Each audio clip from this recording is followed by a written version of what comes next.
This edition of Monocle on Saturday was first broadcast on the 22nd of March 2025 on Monocle Radio.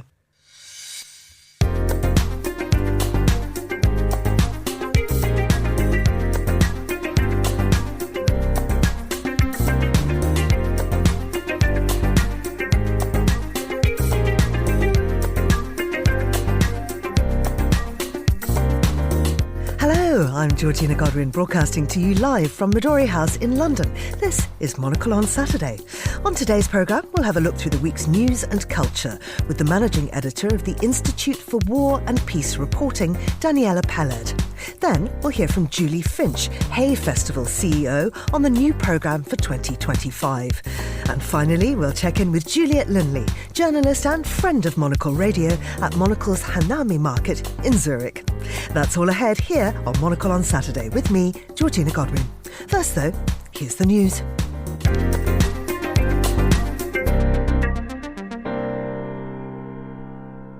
Hamas says it's reviewing a US proposal to restore the Gaza ceasefire as Israel intensified a military onslaught to press the Palestinian militant group to free remaining Israeli hostages.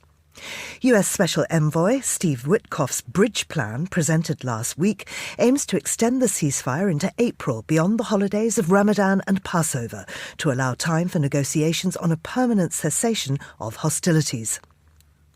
The top diplomats from Japan, China and South Korea met in Tokyo today, seeking common ground on East Asian security and economic issues amid escalating global uncertainty.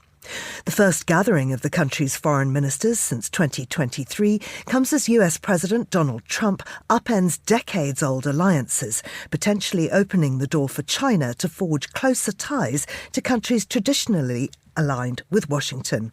The Japanese foreign minister said he believed this was a turning point in history. And London's Heathrow Airport resumed full operations today after a fire knocked out its power supply and shut Europe's busiest airport, causing global travel chaos. The travel industry was scrambling to reroute passengers and fix battered airline schedules after the huge blaze at an electrical substation serving the airport. And that's your Monocle Radio News. Hello and welcome to Monocle on Saturday, and welcome to my guest, Daniella Peled, who's Managing Editor of the Institute for War and Peace Reporting. Good morning to you. Good morning. Daniella, to just recap, what exactly does the Institute for War and Peace Reporting do? Well, it does have quite a bit to do with war and peace. Unsurprisingly. The clue is in the name. We work with local journalists and civil society and activists to drive change in societies experiencing conflict and crisis, transition, on the basis that people who live in these countries and the people who actually invested probably do quite a good job of driving the change themselves. Sort of away from this old-fashioned paradigm, you parachute a Western journalist in and they can tell you all about the sectarian divisions of this war-torn land, etc., etc., etc. We do a really wide range of work in about 30 or 40 countries around the world, so Middle East, North Africa, Asia, South Caucasus, etc., etc. And what are you concentrating on at the moment? Well, this week I have been focusing on the launch of a project that's very dear to my heart, producing a guide for the Ukrainian public on how to understand and navigate war crimes trials, of which there are 150,000 plus investigations ongoing within Ukraine at the moment. And obviously the Ukrainian public have little understanding of war crimes trials. Why would you? You're just going along your daily business and a country invades you. So this is an accessible guide just to explain what the process is, what the benefit is. Most of these trials that are ongoing are in absentia. So, where does justice lie in that? And also explaining the international processes as well as the ICC and the sort of idea of the tribunal for Putin. It's part of our wider work training local journalists to report on war crimes processes in Ukraine and actually reporting on the trials, which is a really important part of understanding justice and ensuring transition and in the long run, ensuring healing for a society that's been so hugely affected. Of course, one place where it's incredibly difficult to report from and the journalists are so brave is Gaza.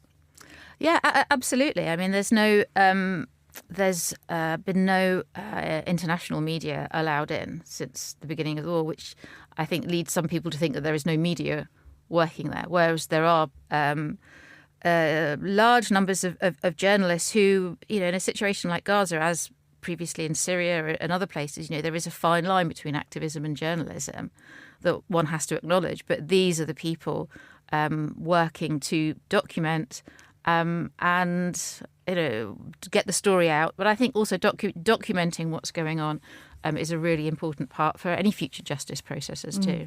Well, so let's have a look at the papers, because Haaretz picks up on, obviously, what's going on in the region there. They're talking about how a number of international experts on anti-Semitism are boycotting a Jerusalem conference because of the presence of numerous far-right politicians. And really it talks about how Netanyahu's government is aligning himself more and more with the far-right internationally.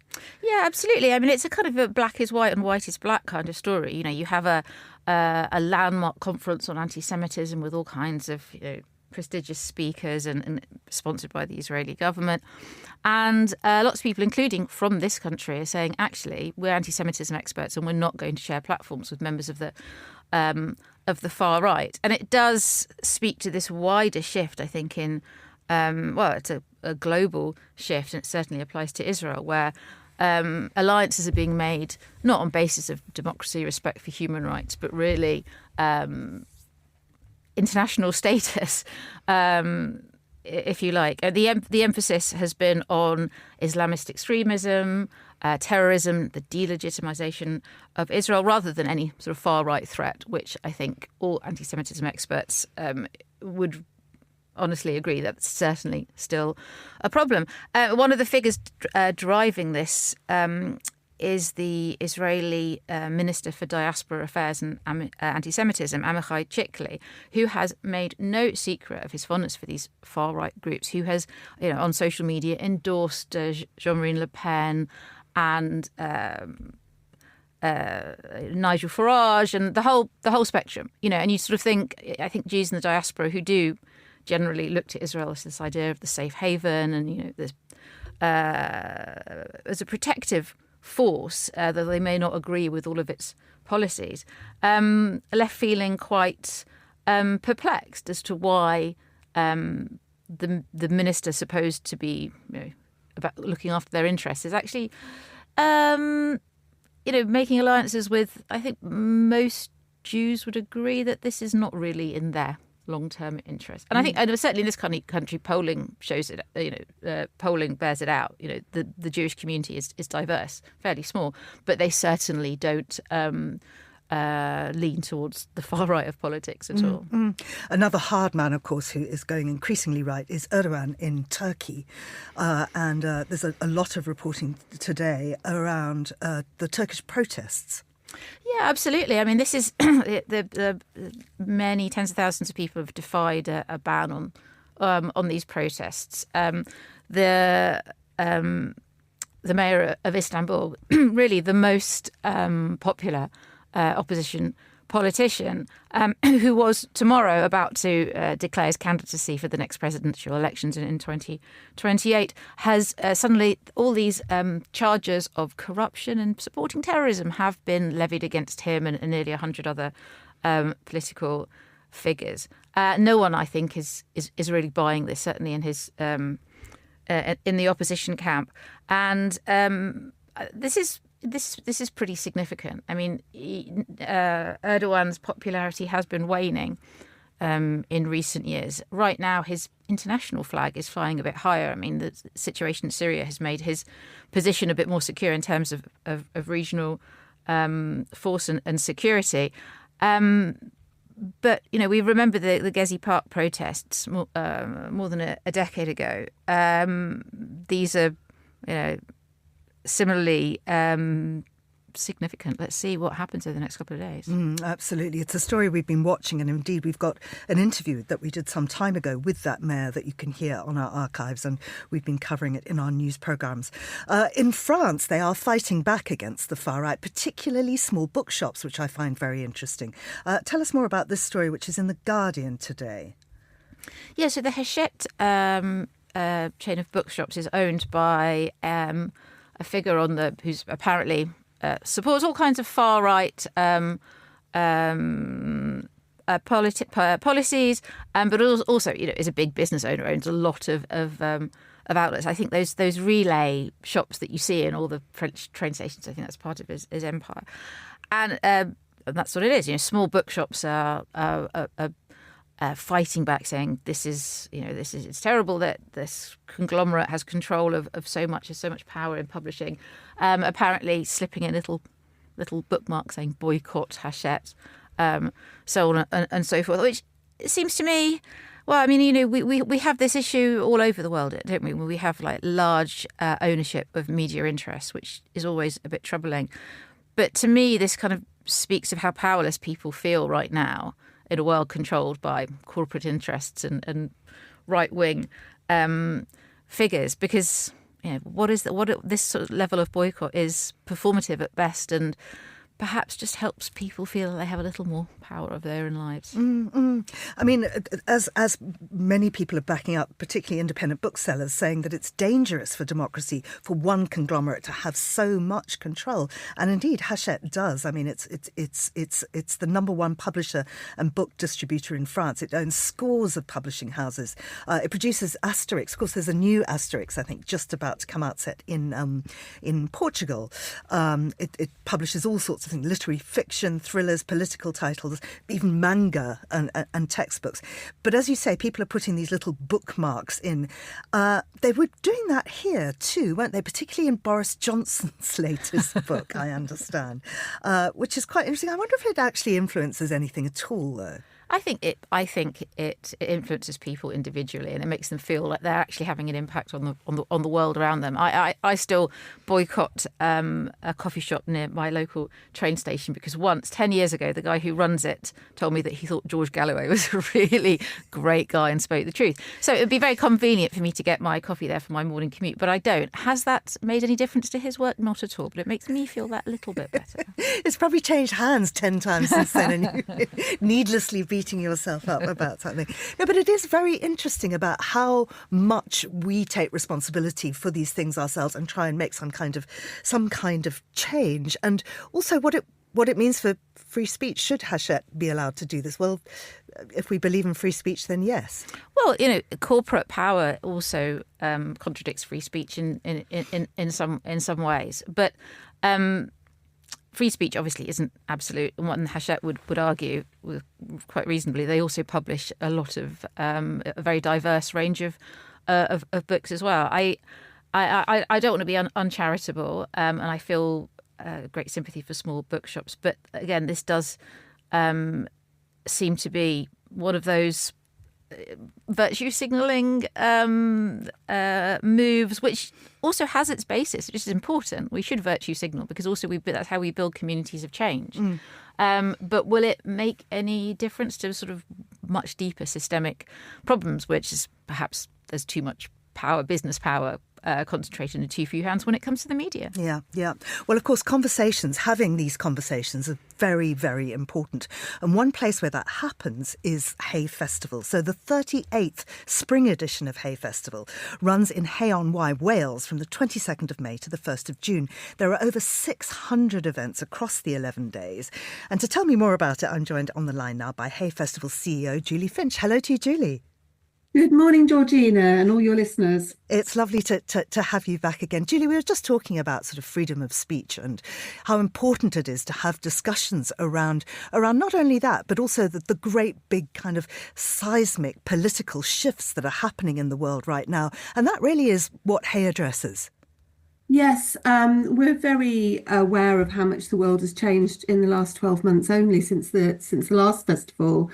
And I think for Hay Festival, it's about freedom of thought as well and expression.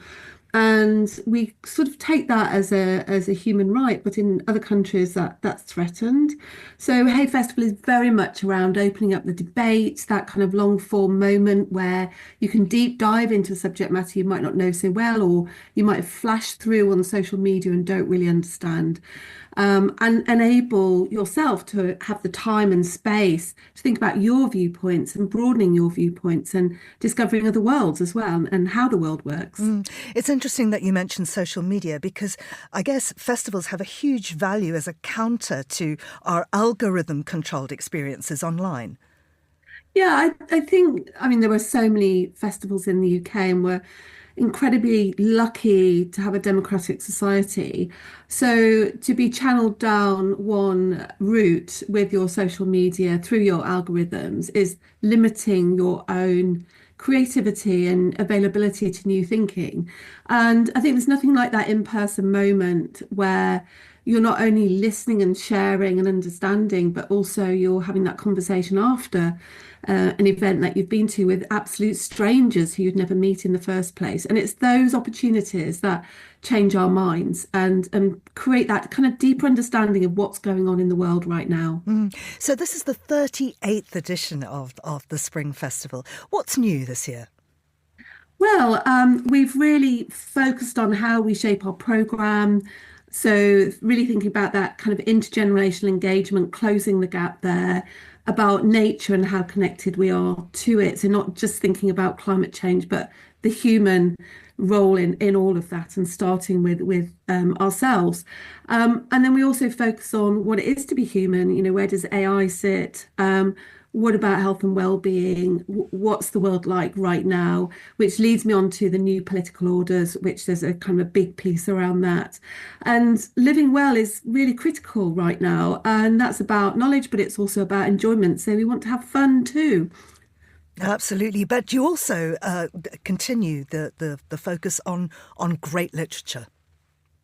Absolutely. It's kind of bedrock, Georgina, where at the core of all of this is a range of writers on every subject imaginable, and the use of words and how we use words. So our literary seriousness is still there, but it's embedded in different ways of communicating and sharing. And that's why Hay Festival really is for everybody. And new readers, you know, readers who've been reading for many, many years. And it just opens up those worlds, which I think is really critical right now. Absolutely. Julie, thank you very much indeed. That's Julie Finch there. And tickets are now on offer for Hay Festival, which runs from the 22nd of May to the 1st of June. Do go to the Hay Festival website for more details. Now, Daniella Peled is still with me. Daniella, book festivals are hugely valuable, aren't they? Absolutely. I think anything that's in the real rather than the virtual world. Maybe I'm old-fashioned that way, but you know, there is nothing that can replace actually meeting people, talking to them, exchanging ideas, especially in a space where there's a certain amount of freedom to express and disagree about ideas, which is really rare in these days. Absolutely. Well, let's talk about some people who haven't met new people in some time. 8 months, in fact, I think it was. These are these astronauts that were stranded and have now come back to Earth. They thought they were going for like a week or a few days, and they've now come back. The response to the pictures of them returning to the space station after being stuck there for 9 months. Tell us about that. Well, I thought this was really interesting. I mean, being an astronaut does sound like an incredibly glamorous job, although I'm sure they're just like wonky nerds. That's how you get to be an astronaut. And I think everyone seemed sort of horrified by the before and after pictures. They looked like they'd aged 10 years. You know, they did not look in good shape. And it does turn out that space does have a rather unfortunate impact on your physical body. You know, because all that weightlessness is fun and glamorous and looks great. But yeah, it's aging and you have to take quite a lot. You lose muscle mass and you have to take quite a long time to get used to it. But I think we do still have this idea that you go off into space and you're likely to actually go through a porthole into a different dimension and actually come back younger. I don't know. It was just very very mundane, really. You can't get your roots done in space, apparently. No. But also you'd think that without the effects of gravity, perhaps your wrinkles wouldn't be quite so pronounced. Yeah. Sort of a natural facelift. But apparently not. And I realise now that actually, and might not feature in the inevitable film version of their flight, they'd had emergency flight spacecraft there all the time, so they could have just gone home at any time. Yeah, and had their roots done. Yeah. I was recently on this long book tour across Asia and various places, and that was my main problem. It's like, where do you get your roots done when your own hairdresser isn't there? He mixes up a very special kind of, personalised colour for me. And it was a bit of a nightmare, I have to say. Something to remember next time you plan going into space. Yeah, absolutely. Now, drones. Drones in space, or drones at least very, very high up. And I'm talking here about Mount Everest. So a couple of stories coming out about Everest this week. So first of all, there are new regulations surrounding Everest, and they've sort of basically slapped number control and various things to stop the environmental degradation, the fact that there are so many tourists coming in, there's so much rubbish and so on. And what we've also got now is this announcement that drones will be used to airlift heavy and dangerous loads, which are normally carried by Sherpas. Tell us more about this story. Yeah, well, this has been welcomed by the tour companies run by Sherpas, many of them, because it takes quite a lot of human power to get loads up the mountain, and it can be very, very, very dangerous. People die regularly because the ice forms in different patterns each year. So apparently these drones are quite expensive, about $70,000 each, but they can not only transport kit in a matter of minutes, but they can also transport hot meals up to the top up to the base camps. To be honest, I don't see why they can't actually just transport humans. I'm not quite sure. I mean, I think you used to be able to go up there on a helicopter. I think they stopped that. But yeah, I mean, have you climbed a mountain? If you've been, I mean, I've probably climbed a hill or two in my life. But I think Everest. My impression of the people who are motivated to climb Everest is not very charitable necessarily. It's just like a thing, isn't it? It's a thing that you do because it's there. Because it's there, and because it's very famous, and the fact that people die, and the fact that the local guides take these incredible risks to go up there, and it's never appealed to me. But I understand that you just sort of queue up to summit, and it's, I don't know, it's not that romantic. And probably now, if they do introduce these drones, there'll be a certain sort of clientele that will say, no, I'm only going to summit accompanied by real life Sherpas. I want the echte, the real experience. Yeah, the authentic experience. And I think that's a conversation we're having more and more, particularly people of our generation, where we have had to do things the so-called hard way, and suddenly the technology comes in and things are much, much easier for people who are doing the same things that we did, where you plodded the footsteps every single second yourself. And so is it authentic if you get tech help? Not necessarily just for climbing mountains, but yeah, I think if it saves the lives of people living in a fairly low income country who probably don't have a huge amount of job options and rely on the tourism industry around Everest, I think it's probably a really, really good idea. Well, getting hot meals delivered to you, of course. That's the kind of camping that I would do. Absolutely. Now, excuse me, let's talk about hot meals, because Wendy's is, of course, the American burger chain. It's huge in America. It's trying to break into Switzerland. And the Swiss are not best pleased, it would appear. Wendy seems to be having a resurgence in this country, and I only say this because a branch has opened up near where I live in Camden. I haven't been in. Its logo is a sort of freckled, red-headed girl. I can't see the appeal, but I do wonder maybe that its resurgence is. Maybe there is this idea that the public is ready for a sort of 1950s version of America. That's a bit more oldie worldy and a bit more hokey and a bit less like the current United States of America that we see today. Maybe that's it. I can tell you a little bit more about that logo, the red-headed girl. She is actually Melinda Lou Wendy Thomas, the daughter of the founder, Dave Thomas, and her nickname when she was a child was Wendy because her siblings couldn't pronounce Melinda correctly. Okay, that's a human face to corporate greed. Brilliant. But they are trying to break into the Swiss market. Now, they did try this once before in the 1980s. They had branches in Bern, in Lausanne and Geneva, but it was a complete failure. And I wonder if that's just because the Swiss are too refined. But don't they adapt the menus according to what countries they had? They could have had like a raclette burger or something. Surely, I mean, there's a whole psychology when it comes to fast food. So I can't believe there is a market they couldn't break into. Do you think? I don't know. Let's cross to Juliet Linley. She is a journalist and a friend of Monocle Radio. She's at the moment at our annual Monocle and Trunk Hanami market at Duferstrasse 90. Juliet, are the Swiss ready for Wendy's? Good morning. Well, I was just wondering, what do you do, like a rösti burger or something with Gruyere cheese in the middle or something like that? But none of that is to be seen here at the Hanami market in Monocle in Duferstrasse 90.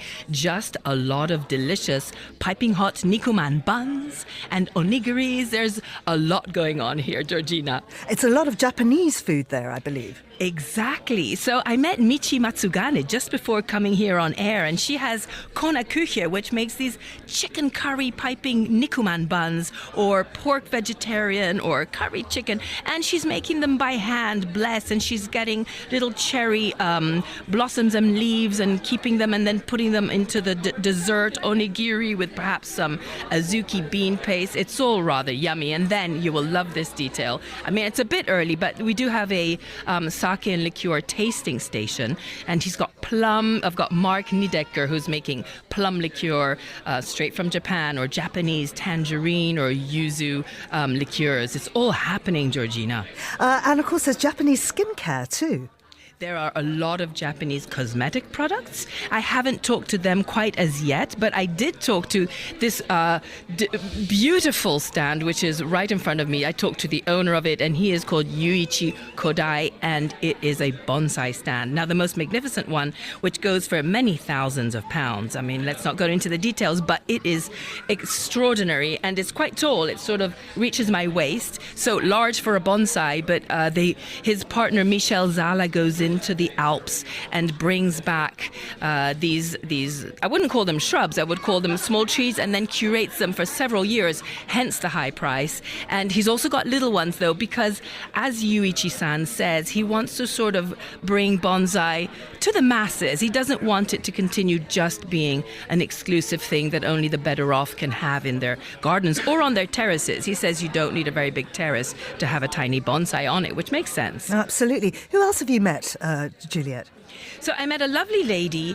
She is making matcha, and it's called Sayaka matcha, and she sources it from a very small tea farm in Kyoto. She has her little toddler daughter here with her. Her name is Haruka, and she brought her daughter with her, and they went and they met this lovely family who are outside of Kyoto making this premium matcha green tea. Now, Haruka sells online as well as here, and she is giving tastings of ceremonial and high-grade matcha, which I would love mixed with a bit of oat milk to make a little matcha latte, but that is not the pure way of drinking matcha, and as you know for sure. And so Haruka is a lovely lady too, and I will get to know her more as the day goes on, and I can bring you more details if and when you want them, Georgina. Thank you very much, Juliet. Just give us an indication of the mood there. Oh, it's buzzing. As every Monocle market, I have to say, there are always so many people. I mean, you've got a mixture from the Japanese community. As you know, we have Yuko and Izumi who work here at Monocle full-time, and they have brought in members of their community as buyers, but also who are running some of the stands. And you've also got a lot of local Zürich people like Desiree and myself coming in, having a little bite. Of course, the sake is going to start flowing possibly a little later than at 10:30 in the morning.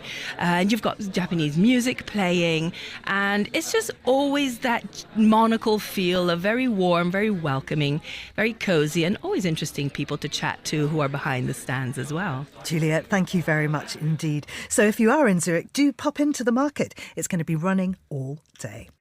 And that's all we have time for on Monocle on Saturday. Many thanks to our producer and studio engineer Mariella Bevan, and to Julie Finch, to Juliet Linley, and of course to Daniella Peled. Daniella, thank you for coming in. Monocle on Saturday returns next weekend. I'm Georgina Godwin.